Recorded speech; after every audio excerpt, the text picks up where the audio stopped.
आज विशेष असा दिन आहे पोलीस पाटील दिनानिमित्त आमचे सवंगावचे पोलीस पाटील श्री अण्णासाहेब लक्ष्मण पाटील मस्के यांच्या पोलीस पाटीलच्या पदाच्या कार्यकाळात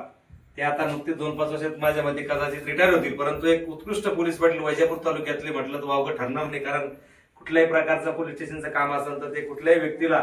दोन्ही व्यक्तीला समजा काही वाद झाला तर गावातच मिटायचा त्यांचा प्रयत्न असतो आणि कुठलीही आर्थिक पिळवणूक त्यांच्या माध्यमातून आतापर्यंत झाली. म्हणूनच पोलीस पाटील दिनाच्या त्यांना खूप खूप शुभेच्छा. या ठिकाणी सर्व माजी सरपंच, सध्याचे स्टँडिंग सदस्य डॉक्टर टिळे साहेब असतील, आमचे दैनिक लोकमतचे पत्रकार मधुकर भाऊ असतील, संतोषजी बोर्डे, राजूजी चेन्ने, नारायण भाऊ पटाडे, आमचे सुलतानजी शाह, आमचे सोसायटी सदस्य गोरखकाका कदम, आमचे रंगनाथ भाऊ मस्के, सर्वांच्या वतीनं आणि सवंगाव जनसमुदायाच्या वतीनं, आमच्या भारतीय जनता पार्टीच्या वतीनं आदरणीय श्री पोलीस पाटील अण्णासाहेब पाटील मस्के यांना शुभेच्छा देतो आणि येणाऱ्या काळात त्यांच्या हातून आपल्या गावाची चांगल्या पद्धतीने सेवा घडेल ईश्वर चरणी प्रार्थना करतो आणि थांबतो.